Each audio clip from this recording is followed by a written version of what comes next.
Welcome to another edition of our unique NUFC podcast in a week that has yielded 6 more amazing points. New heroes share headlines with old ones. Newcastle United move to safety, and our attention turns to what's next. Who better to pose those toon queries to than our man in Newcastle himself, Liam Kennedy. Welcome to Black and White with Arab News. That brilliantly. On. That is a fabulous goal. Excellence in its execution, and you can see what it means to the Newcastle United faithful. Before we catch up with Liam, it's time to welcome back the Fabian shirt to my Dan Byrne. It's the always classy Ali Khaled, sports editor of Arab News. Ali, where to start? You can take your pick, mate, from Leicester or Palace, but leave some for Liam. Yeah, we'll leave some to the expert, of course. No, it just we were just thinking about a few weeks ago after the Tottenham game.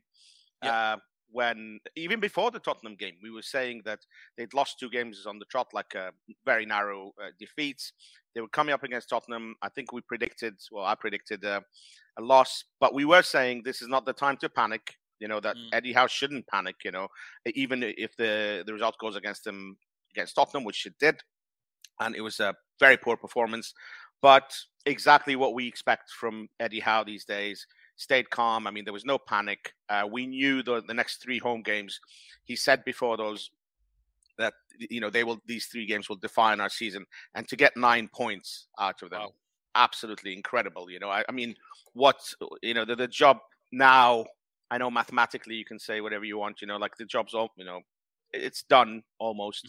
And, you know, you can just look back and think, what an incredible job he's done, you know, absolutely amazing. To unite the club in the way that he's done, obviously the new regime has played a part in it and all that, but everything that he's done has been incredible. And like I said, you know, we knew those 3 home games would be the change. 9 points, you couldn't ask for more. That's it, the podcast finished, Liam.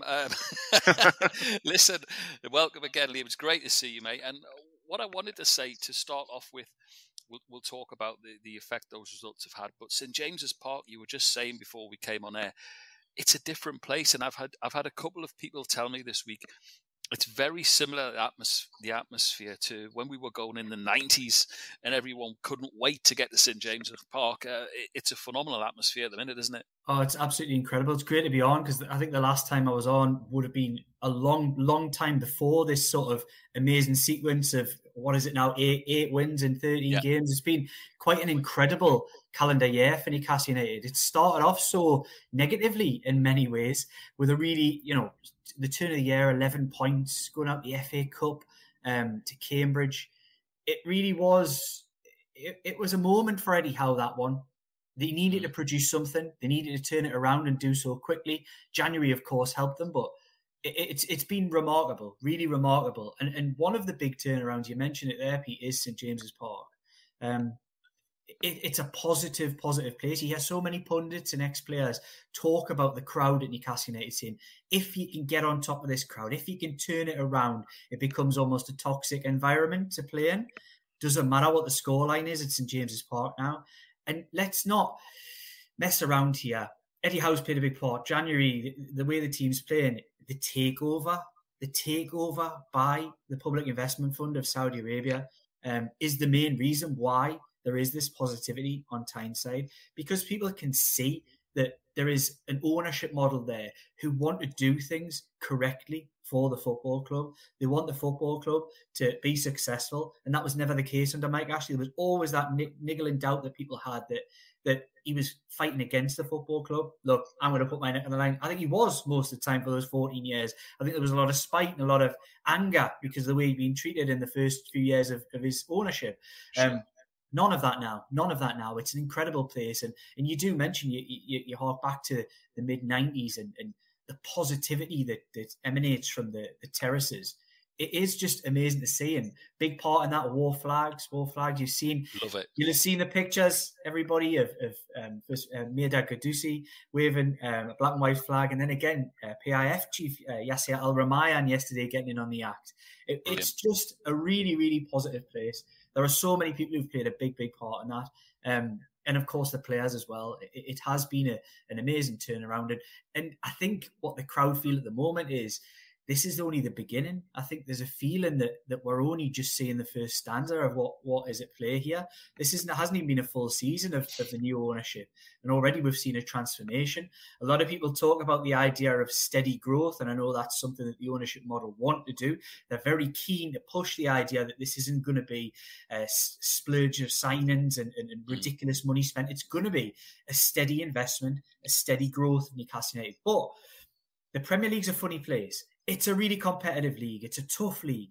No easy games. But it doesn't take you a lot. See West Ham, for example. It doesn't take you a lot to go from lower end to fighting in and around the fringes of 8, 7, 6. I think Newcastle United, with their results in this calendar year, have accelerated themselves probably from having a target next season of the top 10. Had they finished 17th as it was expected, as they probably would, just staying up. I think they've now accelerated that. And I think now, probably next season, with 3 or 4 quality additions, would be looking to be knocking on the European door places. Yeah, and Liam, just wanted to follow up on all the stuff you've said. Looking back on that turnaround, I mean, how important was that win against Leeds and that goal by Shelby? I mean, at the time, obviously, it was unexpected, and it came just before that trip to Saudi Arabia. So, like they flew out to Saudi Arabia. There was a mood of positivity. They came back from Saudi Arabia and they went on this incredible unbeaten run. Say, I think 8 or 9 matches. But maybe at the time we didn't appreciate. I mean, obviously it was a great win, but didn't appreciate the sheer significance. I think that is a massive, massive goal and a massive win. Maybe in the future, people will look back on it in the same way. Pete, you look on, David Kelly goal, you talk about, and, all these goals. I mean, I just always think back to that match and think all the turnaround really happened then.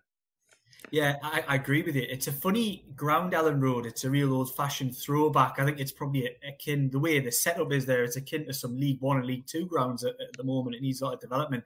So when you're in the press box there, as I was at Ellen Road that day, you mingle in with the fans. You know, if you need to go to the toilet or you want to drink a coffee or whatever, you've got to mingle in with the fans. And I remember at the end of that game, Newcastle United and Leeds were on totally different trajectories at the time. Leeds were a long way ahead of Newcastle United. And I remember a Leeds fan, when I was queuing up, waiting to get somewhere, and you were packed in, there was a Leeds fan. They were all complaining. There was one Leeds fan, an old fella, turned to his looked like his son, and said, "Yeah, but they'll still go down and we'll still be fine." And it's amazing when you look back. That was only 2.5 months ago. Yeah. And the trajectories were totally different. And now you look at Leeds United and you look at Newcastle United, and they are on a different sphere. Newcastle United are really starting to show. Everybody's bought into the idea that this could be a brighter future.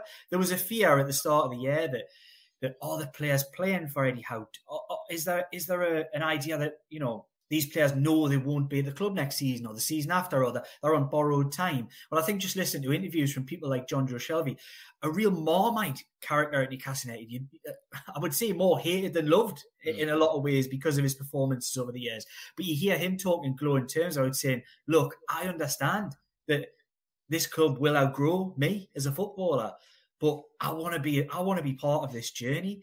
And you see, I've seen a lot of quite high-ranking journalists deride the post-match photos in the dressing room. That, to me, is an embodiment of the togetherness symbol that is now at this football club that didn't exist 3 or 4 months ago. A lot of that's down to Eddie Howe. I know it's something that he was really keen to do. The social media team have bought into it, and the fans love it. And last night, for the first time, we saw the ownership model all at the front of that, and it's got a bit of criticism. But ask any Newcastle United fan, this is the content, this is the type of thing they've been dying to see.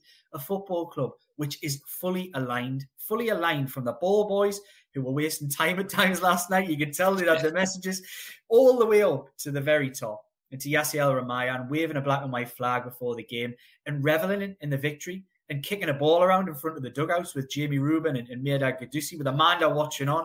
It really is the stuff of dreams on Tyneside. People can't believe that we are in this position. When everything looked lost, the club was soulless and dead only 6 months ago. Now it's absolutely alive. Liam, I mean, you talk about how quickly the turnaround happened, how Newcastle have accelerated what's expected of them, and, it's such a, I think, very, very good point. Looking at, I mean, I was thinking about Manchester United the other night after they lost to Liverpool, and people were saying it's going to take years to fix this club. It's going to take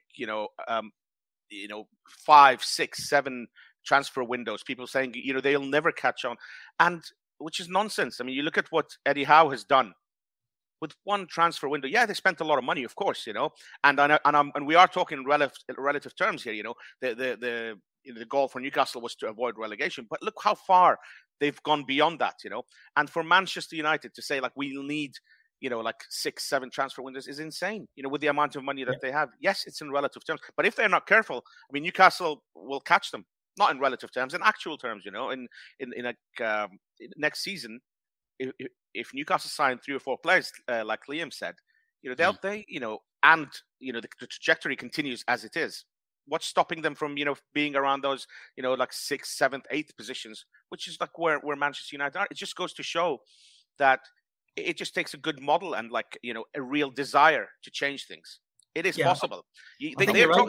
Manchester United, they talk about it as if it's actually an impossible task. It's not an impossible task. You just need the right people and the right coach. That's the thing, and everybody's going to buy into it. I think the problem that you've got Manchester United, not going off topic too much, is they need a strong character to go into that football club and maybe pick out in that dressing room and say, these are the problems that we have, take those problems out and get somebody to buy. They need the players to buy into a new culture. Eddie Howe was exactly what Newcastle United needed. Manchester United need exactly the same thing, just on a different level. They need somebody to come in with fresh ideas, something that players believe in. Get rid of maybe some of the bigger egos who are maybe damaging to that dressing room dynamic and just change things around. Eddie Howe had the benefit in Newcastle United of players who were used to a very laissez-faire manager, somebody who didn't do a lot, somebody who it didn't take a lot of improvement to move on from in Steve Bruce. Look, I think there'll be a lot of players at Manchester United in that dressing room just want to start winning games. They'll not care how they do it. If somebody comes in and has a defensive approach, but it starts getting results, as Rafa Benitez did at Newcastle United a few years ago, players buy into that because ultimately they want to go home on a Saturday night and sit down with their wife, their kids, go out with their friends, have a meal and be happy. They want to know they've got 3 points. They don't want to be upset. So I think it's all 6, 7 transfer windows. It doesn't take any football club 6 or 7 transfer windows. Most teams, even at the top, will have 3 or 4 transformations in that 6 or 7 transfer windows. Football moves on so quickly that any good manager can go in anywhere and have 1, 2 transfer windows and transform a team in this Premier League. I was going to ask you, Liam, about mentioning managers. Something else that I've noticed is the atmosphere in the press conferences. Crystal Palace press conference, for instance, very relaxed. Eddie Howe doesn't give anything away, which obviously all the top managers don't. But there was laughter in the presses. There was comedy elements throughout that, and what was nice for me was the journalists. You guys yourselves, you were all relaxed. You knew you were getting an opportunity to speak, and it was just a completely different press conference atmosphere to what it was previously. Yeah, Steve Bruce was a pretty toxic one, I'll be honest, from a press man perspective. Great for soundbites, Steve Bruce, because he would always come out with something utterly ridiculous or bizarre. Eddie Howe, much more measured, composed, doesn't give you many easily writable lines. You do have to work for it with Eddie Howe, but at the end of the day, it's exactly what Newcastle United needed. They didn't need the controversy-causing scattergun approach that Steve Bruce would have at press conferences. They needed somebody who would come in, steady the ship, never get too high when things are going well, never get too low when things are going badly. And I think that's one credit I can really give to Eddie Howe, is that even when people like me and people in the press were panicking a little bit at the start of January, saying, well, there hasn't really been the jump, the manager bounce that you would have hoped, he stayed firm, stayed calm, feet on the ground, and stuck to his principles. And ultimately, those principles have come through. So I think he's been the perfect appointment for Newcastle United at the perfect time. I think, look, I would say if you were to reflect on the first 6 months of this takeover, there are still there's a load of positivity. And this isn't a critique, really, but there's still some question marks. There's still no director of football. There's still no chief executive. There still hasn't been the injection of new money coming through from the likes of sponsorship, stadium, etc., that many maybe expected so far in the opening 6 months. that will come. I'm led to believe that will come. It's an ongoing process.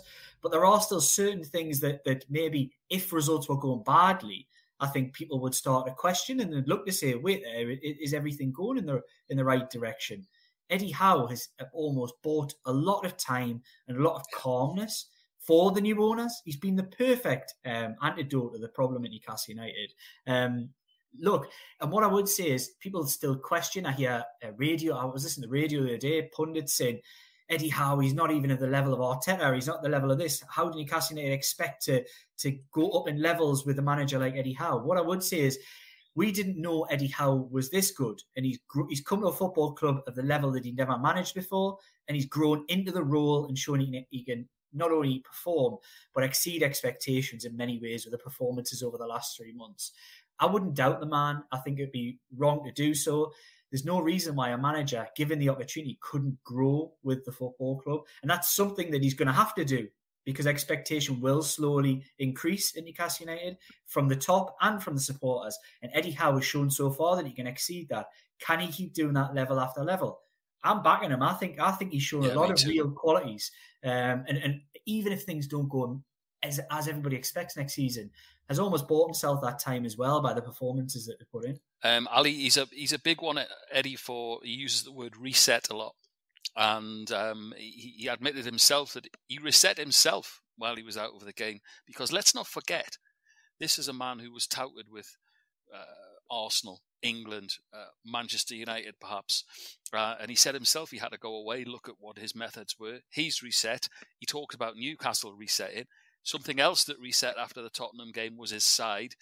We were slightly concerned that maybe Dan Burn and the back four were looking a bit leggy.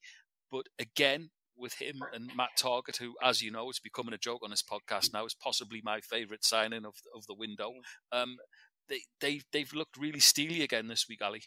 Yeah, absolutely. I mean, we said before the Tottenham game that coming up against Son and Kane was going to be a problem, because there was we were starting to see a few problems in defense. We said if there is like a partnership that can absolutely destroy teams, if they're a bit shaky at the back, it's going to be those two. And Kane was absolutely incredible that day.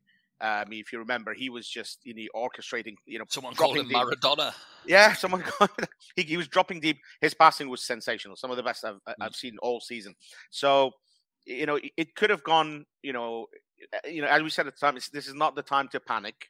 These things are going to happen. We didn't expect Newcastle to carry on the rest of the season unbeaten. But again, it's just how his reaction to it was. Again, go back to basics. They've the 3 wins that have that have been won at home since that Tottenham game have not been. Liam mentioned earlier, before the pod, that the performances have not been incredible. They've been solid performances, and that's what was needed. And again, just shows for me, really calm manager, tactically astute. Went back, did what was needed, didn't panic, and with the same players as well. I mean, we said Dan Burn was having a hard time, but I think Eddie Howe's done a great job in those three games, going back to basics, making sure they hardly concede any goals. And 9 points. Norwich next, Liam. A place I don't like going as a not as a fan, because lovely fans, great people, but we never seem to really get anything down there. It's a ground where we struggle, and there's a certain player, Pookie, who always seems to do the business. But I've got to ask you, do you think now, looking at it from a Newcastle perspective, that Norwich and Watford are done? I just can't see them escaping. So a possibility of us picking some points up at the weekend. What I would say, to be honest, this team keeps surprising me, but I'd said after the game at the weekend on Sunday that, honestly, they look done physically. They look like a team who are really almost coming. They've done their business and were really struggling to get through that game against Leicester at the end. Eventually went and won it. So I thought, will he make a few changes on Wednesday? He stuck with the same team, which was probably, in football terms, was the right thing to do. Physically, was it the right thing to do? Another game 3 days later, it's going to really take its toll. We haven't got a good record down there at Norwich. I think it's going to be a really tough one. But when I was thinking about it again, do I keep underestimating this team? ultimately this team is performing like a team who, if they'd been playing like this since the start of the season, would finish in the top 8 in the Premier League this season. And they're effectively going to a team who have won maybe 4 to 5 games this season. Who've been struggling, who are in the last chance saloon. If not, they've already drank the last drink. They may already be out of that last chance saloon. And you look at it and say, you know, even Newcastle United, slightly jaded by the recent games, have better players than Norwich. So why can't they go there and get something? And I look at those final few games of the season, and like I say, that there is a lot of fatigue, you can tell, particularly in that midfield area. But why not? Why not take on Liverpool and have a say in the title race? Why not? Less so Man City. Going to Manchester City will be very, very difficult. But then Arsenal at home. Why not give Arsenal a game? I don't see any reason. Again, an abysmal record home and away against Arsenal over the last decade or so. Absolutely. But why not change that? Newcastle United have already broken a load of records this season. 6th home win on the bounce this week. Not done since 2004 under Sir Bobby Robson, when the Champions League music was playing at St James's Park that season. You know, no team ever in the history of the Premier League has stayed up having not won any of their first 14 games. I think it's pretty safe to say Newcastle United will break that record too. Eddie Howe is making himself a bit of a history maker at Newcastle United. But who says they can't go and win at Manchester City? Beat Arsenal, who have got a terrible record. Go to Norwich, where they've got an awful record, and get something. I think nothing is beyond this team at the moment, particularly the way that they're playing. It's a very hot and cold. So the streaks, the 9 unbeaten, 3 on the bounce defeats, but now 3 wins. You never quite know whether they're going to be 100% hot or 100% cool. But I actually think they'll go to Norwich and get something, and I think they'll finish this season reasonably positively. I think they'll at least get 45 points this season, which would mean, you know, at least another win and a couple of draws from a tough run of fixtures. I think that'll be the bare minimum that they get. Yeah, I mean, Pete, I have to say, I kind of disagree. I don't see it the same way you do in terms of having a bad record at a certain. I think sometimes stuff like that is slightly overplayed. It's a nice soundbite. Years, Ali. Yeah, mate. I think there's probably. I mean, you'll find with a lot of these things, you haven't won at a certain place. Probably they haven't been in the same division, for much of it and all that. But I understand when that's like a record when you say, Norwich haven't won at Man City for 10 years, because there's a big disparity between the clubs. But I think, Newcastle playing the way they are, going to Norwich in their position, I don't think the history should matter. I don't think nobody will be looking and thinking, well, we've got a bad record here. I think they'll be going thinking, I think Newcastle will win. I think they'll win 2-0. Okay, Ali's already given his prediction. By the way, Liam, he's doing really well on the predictions. He called the Leicester score perfectly as well. I think he got quite a few right in the last 6 or 7 weeks. Liam, I've really got to ask you why we've got you on here, what your opinion is. We've talked about the turnaround and what a phenomenal job Eddie's done on the pitch, and of course what our new owners have done off the pitch in helping supply that. But in your opinion, man on the spot, man in the tune, what do you think phase 2 could and should exist of as a plan? I think using Bruno Guimaraes and Kieran Trippier as the baseline. I think that is the level of player that Newcastle United need to add. They need to be quite astute in the summer market. I think they'll surprise a few with their approach. I think they'll at first probably try and pick up a few free transfers. There are quite a lot of high-level free transfers. I think that'll determine how much they spend this summer. I see a lot of talk of budgets. No team, no owner of worth their salt will ever give away how much they've got to spend. It's simple business. So any talk of budgets that people say out there, I think is a myth. I think they'll spend what they need to spend to get themselves up. They proved that in January. And I think levelling up in key positions, the core of the team, goalkeeper, centre forward, potentially a wide player, another midfielder, another centre half. I think that's the core they will look at, as well as probably bringing Matt Targett in on a permanent transfer. I think the core of the team needs strengthened. And like I say, if you look to the level of Bruno, picking up younger, hungry players who have really got something to prove and want to step up to that next level, I think nobody at Newcastle United would disagree if Real Madrid or Manchester City suddenly stepped up and signed a Bruno Guimaraes, because Newcastle United cannot offer Champions League football. They can't offer trophies. That's the kind of player Newcastle need to sign, though. They need to keep signing players at that level who want to take the next step. And if that next step happens to be with Newcastle United, then great. But if it happens to be a step beyond, then you can't do anything about that, the way the club is at this current moment in time. But I think that's got to be the on-field target, is to make sure that they get 3 to 4 Bruno Guimaraes level players in the summer. And if they do that, results will come and they will finish, for me, definitely in the top 8. Where you fit in that top 8 structure is difficult to say. Do you become Wolves, where you're fighting in around 8, 9, 10, or do you then suddenly become a West Ham, who can be knocking on a top 4? Because I look at West Ham's squad, and I don't necessarily think their squad is a million miles better than Newcastle United's. I just think they've got a good manager, a good structure. They've had a bit of fair wind with a bit of luck and a few deals that have done really well for them. And I think Newcastle United aren't a million miles away from doing that. What they have to do, the next step as well, which is the key step for me, is they've managed to get a good manager in place who's doing a lot of things towards the bottom end of the club really well. They'll beef up that structure, whereas they'll bring in lots of different specialised coaches. That's the next step, I'm told, is that they will add to specific departments that have been totally overlooked for the last 15 years. Some more exploratory, different kind of approaches from Eddie Howe, I'm led to believe. So that'll be interesting to see. But much higher than that, the football club needs to make sure that it gets a football executive in place. We know Dan Ashworth is the man in waiting.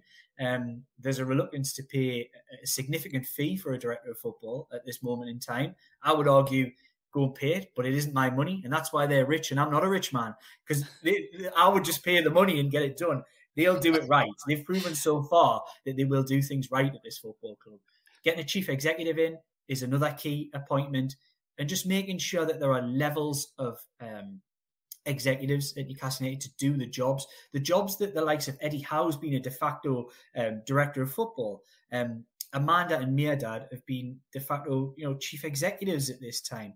This shouldn't be their role. We need a little bit of delegation at this football club, and that's the next step.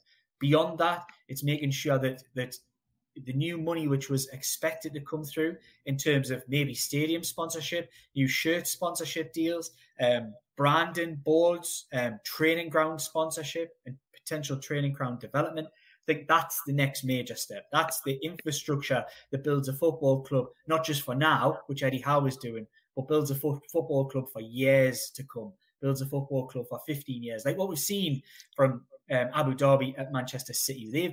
Not only have they built a football club, they've built an institution in Manchester that will survive long beyond when that money disappears. And I think that's what Newcastle United fans have dreamt of in this town and can almost feel it. But we do need some of those next steps, I would say, as the next level, as a level 2 development of the football club.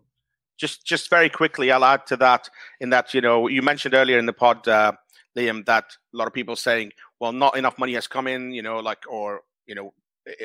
of sponsorships, the training grounds, all that. But don't forget, one of the things that was mentioned during the transfer window is that a lot of players will be waiting to see if Newcastle are safe before they commit to the club, it applies to the owners as well. I'm sure they had confidence in Eddie Howe and all that, but they had to wait and see where the club is at the end of the season before all these things come through. Now, I think literally, as of last week, hitting the 40 points where you could say, Newcastle are safe. I'm sure all these things that you mentioned were slowly to come into place, because you would imagine, people who are that accomplished in a business sense, would plan differently for the Championship than they would for another season in the Premier League. And now they know where they stand. Absolutely. Liam, can't let you go without putting you on the spot. Give us a score for the Norwich game so it can come back to haunt you and me. Do you know what? I'm not very good at predictions because I'm never sure whether it's my head. I'm never sure it's my head or my heart talking. I can never decipher which one's really the overriding emotion. I'm so desperate that I want to say, as Ali did, I want to say Newcastle need to go down there and win 1-0. I think they've got that in them. Okay. But I'm going to play it safe and I'm going to say 1-1. I think there'll be a ones each. Okay, well, what we will do is we'll find out because we'll get you back on before the end of the season. As always, it's brilliant. What about you, Pete? Pete, what's your prediction? I'm going 2-0 to Newcastle. Yeah, that's mine. So, but last word, as always, has to go to you, Ali. And in that word, I've got a poser for you, because I wanted to say this as someone who covers all of football, not just our beloved Newcastle. Granted, for me, that Jurgen Klopp probably be the manager of the year if he delivers between 2 and 4 trophies. Outstanding. But what odds on Eddie getting manager of the year, and would it be deserved for what can only be described as a truly unbelievable turnaround? I think it would be yes. Yeah, as you mentioned, if Klopp gets it, Klopp will get it if Liverpool win all 4, and it will obviously be very well deserved because it will be historic. But also, I feel like the expectations are so high. I don't think the quadruple will happen because it's just very, very tough. And the truth is, like, Liverpool in the Champions League and in the league are not favorites in other competitions. So I think if they don't end up winning those 2, suddenly, like what Liverpool have done this season, which is incredible, will suddenly seem a bit of a disappointment. It shouldn't be, but that's how people are going to see it. And I don't think Klopp will get it for that, possibly for that reason. On the other hand, what Eddie Howe has done is, is so. We couldn't have imagined it, when he took over, and even a couple of months into his reign, really, by January, we were thinking, right, he's been here enough, and he's run out of time. But Liam has already mentioned it. He's already broken one record, which is 14 games, without a win, and no team has ever stayed up. That looks like it's going to go. He's broken Smashed. the win records as well. And now, we always talk about the clubs in and around Newcastle, and now we're talking about like Brighton and Brentford and Leicester, like suddenly, and again, a couple of good wins, against Norwich and later on in the season, and you could finish, it's finishing 9th is not 10th or 9th is very, very reachable. So I think should that happen, should they maintain any semblance of form till the end of the season. And if Eddie Howe gets manager of the year, I mean, he should definitely be in the running for it. In the running and top 3. And if he gets it, I don't think anyone will complain. Okay, all that remains for me to say is thank Liam again, and say to you to watch out on the TV if you can watch Newcastle, because I expect to see Liam there as he's going down with his big poster up saying, "Bruno, can I have your shirt?" Liam Kennedy, Newcastle world legend that he is. Ali Khaled. That's it from me, Geordie, Pete Redding, on another edition of Black and White with Arab News. How are the lads?